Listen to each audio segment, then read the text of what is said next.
Hi there, I'm Jim Weber and I'm here at Concord TV, and today on Community Conversations we're going to be talking about theater, which may be a new subject for our community conversations, but we're happy to bring it to you. We have some exciting things coming up here in Concord this spring, especially at the Community Players of Concord. They are currently involved in their 95th season, I believe, and it's been quite an exciting year. They started out with a documentary about their 95-year history. They did a children's production of Wind in the Willows, a musical, and then proceeded to do the comedy drama version of Murder on the Orient Express, based on the Agatha Christie novel that's very famous. And very recently, in February, they did a production called The 39 Steps, which is a spoof of the Hitchcock classic that was recently done. Now, coming up, we have our spring show at the Community Players, and it's a world premiere comedy, which is not something we have terribly often, but it is about Hollywood in the 1920s, and it's written by one of our most famous people here in the theater in Concord, who is Wallace J. Pineault. We're lucky to have him as a guest today here at Concord TV, and he is the writer and director of a brand new play entitled Not a Word, that is about Hollywood in the 1920s. We also have an actor from the show. Nathan Osburn is with us here today, so we'll be meeting them one after the other. Wally, how are you doing today? I'm doing fine, Jim. Good, Very good, yeah. good. Yeah. Tell us about how you came to create this original world premiere comedy called Not a Word. Actually, it stemmed from seeing the movie The Artist, which is just a few years old, and I fell in love with it, and I thought, I wonder if any play has ever been written about the the silent film era. I directed a piece called Once in a Lifetime by Kaufman and Hart, but it was about the talking pictures that just came from the silent film. So it focused on people trying to create an elocution school for those actors. I did more research and only found one particular play, but it was mostly about how to act, and it was written way back in the 20s. So it really didn't have anything to do basically about the silent film era. And I couldn't find anything, and I said, I'm wondering if it's possible. Well, it is possible, but trying to come up with a play that is about breaking into film, but it's the silent era part of film. And I thought that would be, and so that's how it started. That was the catalyst for getting me going. Now I'm going to throw something in here Sure. that I know about you. I know you were professor of theater at New England College for many years. That's right. You taught theater and acting, drama, and dramatic theory, etc. Right. Yeah. So, but you also spent your sabbaticals in Los Angeles, right, in Hollywood. I did. Did you work for like a casting director? Was that right? I kind of was volunteering. Yes, I ended up working with Eddie Foy III. His grandfather was a great burlesque actor, and his dad was a big Broadway actor, a lot of musicals. And Eddie and I became very good friends, and I worked with him. I also had the honor, and a very close friend of mine, Al Lehman, who was a costume designer, and Cy Tamashoff, who was a scenic designer. They both, Cy won 9 Emmy Awards, and Al won and nominated for quite a few. So they're the ones that got me interested in going to Hollywood and learning more. I wanted to learn more about film so I could bring it back to my students. Sure. And that was the purpose of it, of trying to see if I could work out some internships for them. Now, did your working at the casting office have any effect on you, like looking back to the history of old Hollywood in any way? Or It just intrigued me about more so of what these people who wanted to be in film, because a lot of the people I was meeting were all these newcomers. Sure. And wanted to see how they were reacting. And I would also always talk to Eddie to find out, what was he looking for, et cetera. And he was great. He allowed me to go and sit on particular auditions. Sure. I even had the opportunity to sit on the original The Secret Sins of the Father, which was a film directed by Beau Bridges, his dad. The whole Bridges family was in it. And outsiders are not really allowed to go into the read-throughs, and they allowed me to go in. That's and so I was learning a lot more, especially the playwright, or the screenwriter was there. And one actor wanted to change a line. He didn't particularly find it very interesting the way it was written. And so Beau said, well, you got to ask the playwright. I can't change it. So he asked the playwright. The playwright asked him to please repeat the line. How do you want to say it? And I'm sitting there and I'm listening. And you could see the playwright thinking, right. Do I want to do that? How are you going to say that again? And he had to say, no, tell me exactly. And he did. And he said, I can accept that the way you said it, but. Okay, I'm going to rewind a little bit.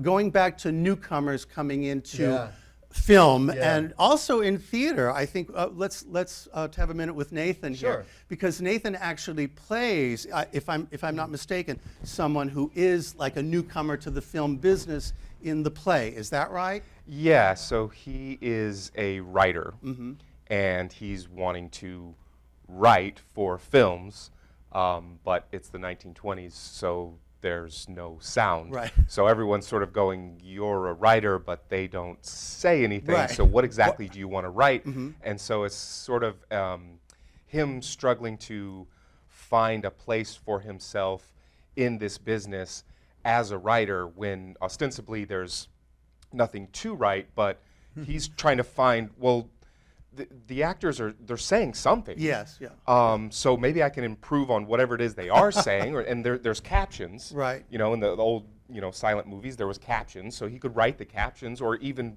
write the plot, write the storyline. Now, I believe there's some issue with the director that he doesn't work with the script at all. Is that right, or something? Right. So poor Bertie is stuck with this situation where he has a director who has no idea what the story is to begin with. Oh, right, but the story is being made up as they go. As they're going along, and the director sees no need for him. Yes. But the young ingenue, who they become kind of a related couple, if she was to continue, she convinces her director to hire him, and yet director has, what am I going to do with him? I have no idea. Right. But he does come up with something. And so he is able to find a place for himself to a certain extent, at least in this one film they're working on in the show. And one of the things I think about when I'm reading through the characters, something that maybe a lot of people experience, is kind of like a fraud syndrome of like, is everyone going to find me out as just being totally full of it? Right. And so it's interesting. Well, I've been thinking about that because obviously it's been in the news lately, people that pad their resumes and come across it as something who they perhaps are not, you know what I mean? And I thought, well, we can relate to that in your show. Because often in Hollywood, it's the history of people going out there trying to reinvent themselves and maybe put themselves in a field that they're maybe not quite experienced enough for, or that they want to be accepted as X when they're not really quite to that level yet, that kind of thing. And it even carries into the theater. Sure, I suppose we'll get resumes and people say, oh, look at this, look at that. Right. You just have to ask the right questions, and you realize, ooh, this has been padded. Right. Now, I'm sure this isn't the case amongst any of us, but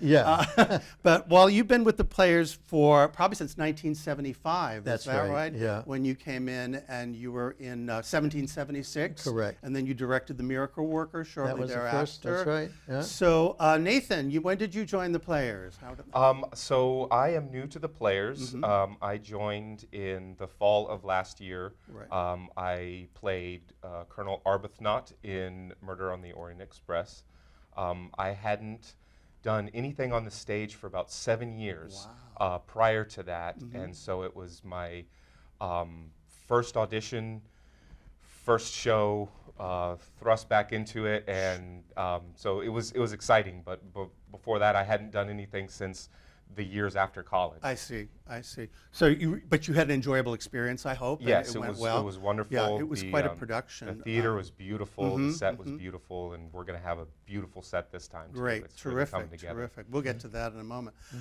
Speaking of people who do a lot of things, anyway, tell us about the story of the play in general. The play is called Not a Word, right? Right, Not a Word, basically, because it's silent film.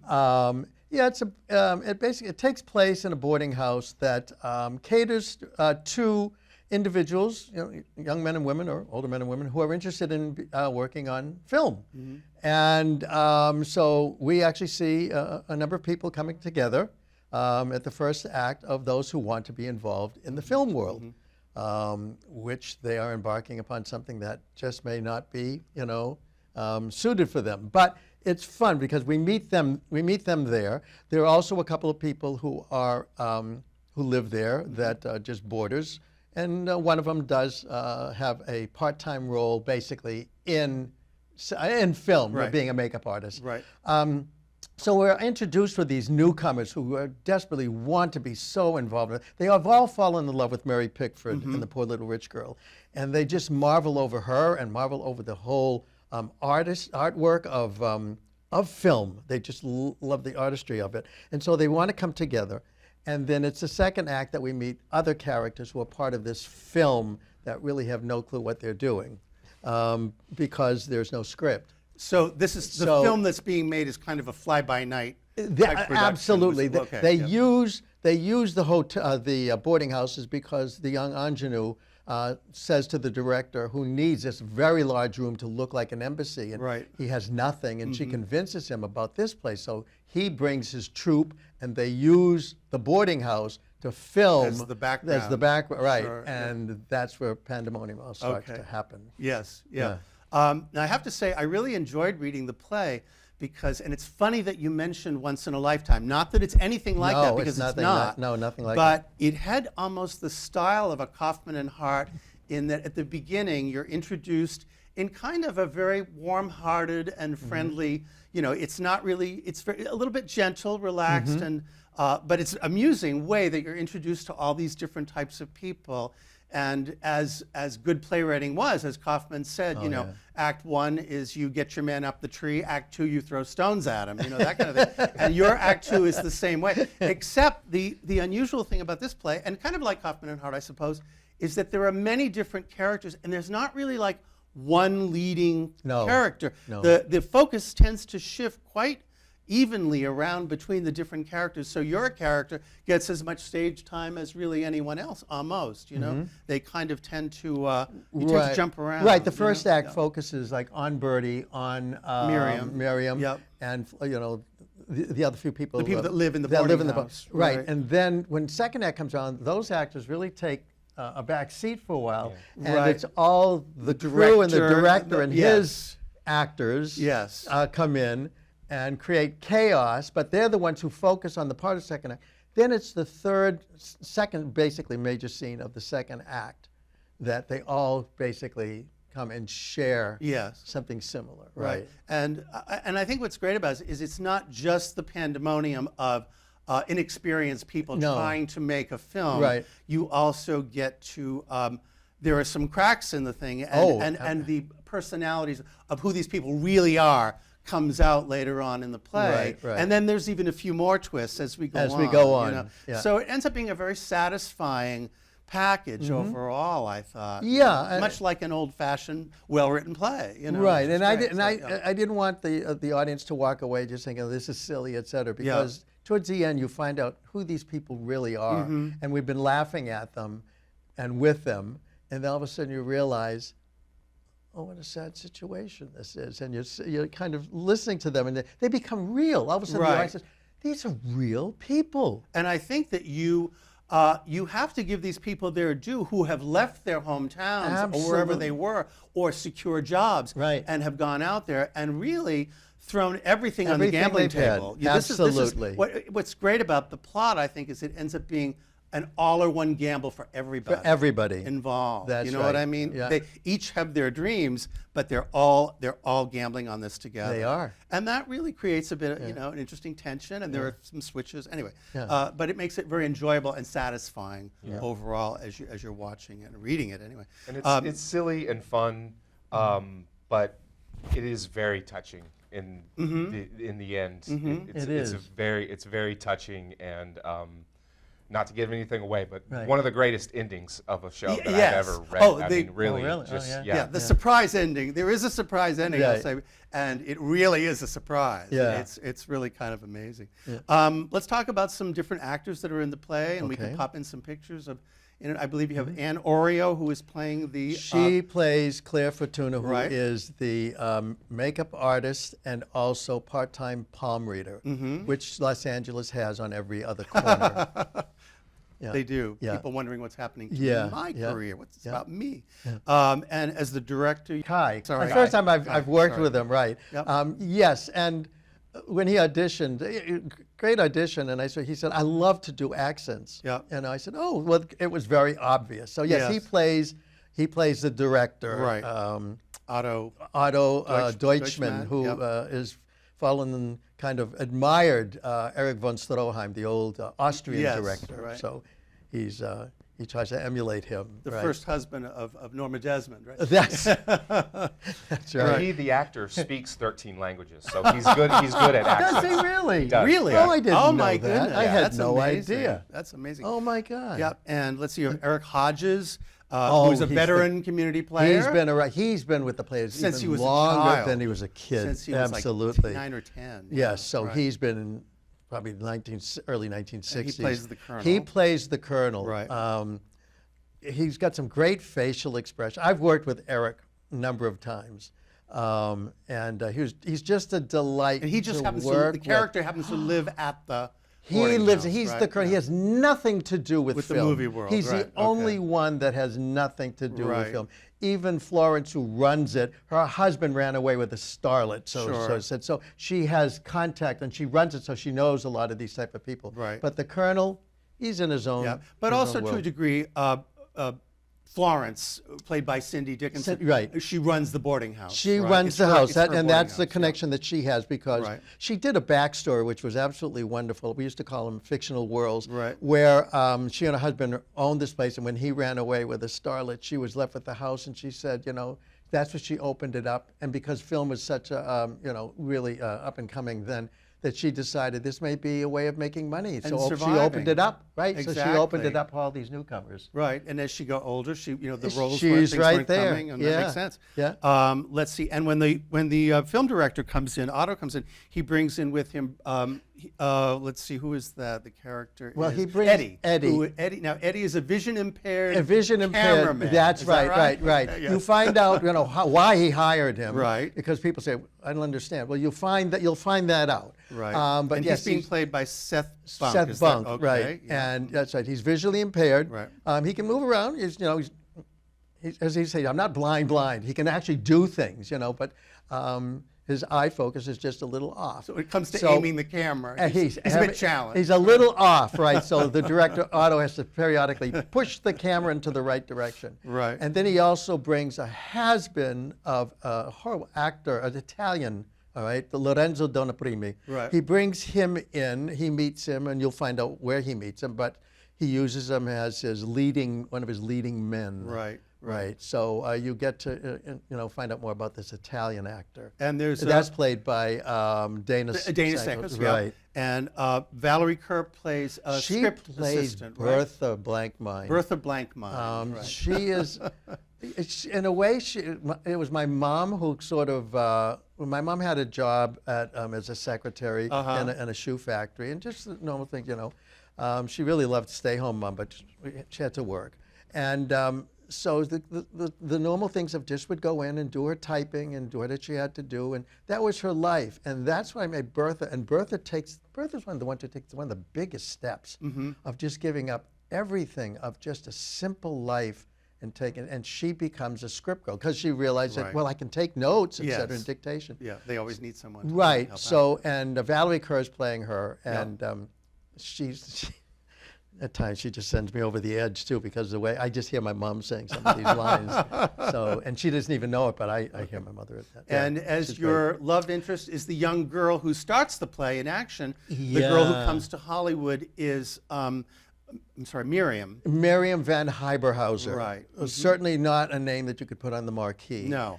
But And she's played by Hannah Macaulay. Yes. Right. Right. And and she was in Barefoot in the Park. If people saw that, Yes. she played Corey in Barefoot. Right. And that was the first time I actually worked with her. She was wonderful. Yep.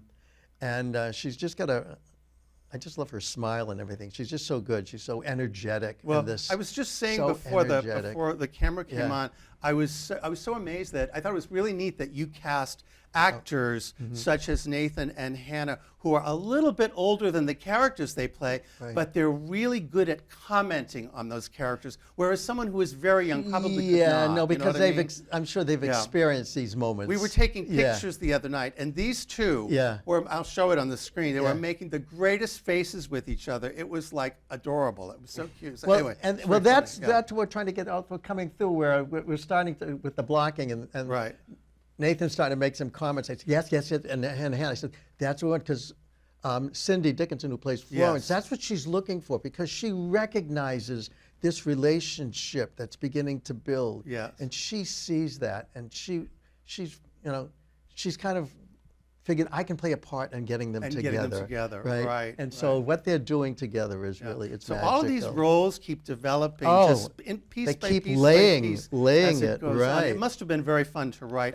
Maybe it wasn't, but I mean, it seems like it might. It was, it's not the first play, it's probably like the sixth one that I've written, but what's wonderful is once you get into these characters, somehow it's they're telling, I'm not writing words, they're kind of into my head now, and they're telling me what to write. Yeah. Birdie is saying, no, I wouldn't say that, say this. I went, oh yeah, that makes sense. You get to understand. Yeah, all of a sudden you'll get somebody else whispering in your ear. It might be Miriam, or it might be Flo, and so, and then all of a sudden it starts. It's really a fascinating thing. I never experienced that before. I did like I first started writing, and I said, this is what they talk about, and it does. It takes Each of them over. has their own They take jargon, over. and you get to learn absolutely. what's right and what isn't. Absolutely. That's fascinating. Yep. We have to wrap up, sort of. We're getting a little bit close, but I do want to mention we have some terrific producers involved in this show. Quite a team of them. You have Alwyn Fine, you have Elizabeth Lent, you have Doug Schwartz and Colleen Schwartz, and Mary Walker. Is that right? Yeah, They're doing a terrific job. And they've set up a great team of lighting. You have Stephen Meyer. Yeah, I have Stephen Meyer. Costumes. I have a new person, Suzanne Patoma. Right. She did a lot of work in was it Nyack, New York, or something like that. Okay, a number of plays out there. And she just came to New Hampshire not all that long ago, and she wanted to get back into it. We happened to go to the same church, St. Catherine's, and she heard about my involvement. She wanted to get involved, and yeah, she's doing all the costuming. Excellent. A lot of it. Yeah, Betty Lent is helping her. Okay, good. Yeah, and new people with props. I don't know. I just met her, Linda. I don't even know Linda's last yes, name. I know Linda Chapman. Right. Yep. Yeah, right. She's So great. she's interested She's in that. been with us all season. Yeah, and Corinne Stanley, who's acting as assistant stage manager, very attentive. She's wonderful. Donna Julian is back as my stage manager. Terrific. Yeah. Okay, that's good. You've got a great production team all lined up. Yeah. So things are clicking. We're just a number of weeks away from Not a Word, which is coming up May 5, 6, and 7. That's right. Friday and Saturday, May 5 and 6 at 7:30, and Sunday, May 7 at 2 p.m. Right. Okay. Tickets are now on sale online at communityplayersofconcord.org. We'll put that on the screen for everybody. Make it easy for you to get tickets. They're also available, let me get this right, 603-344-4747. Okay, David Murdo's cell phone. There you go. Okay, and the box office will be open at the theater before performances. That's right. And the best place to go really is online to communityplayersofconcord.org, where they have all the information about the play. Nathan, anything else you'd like to say about the production?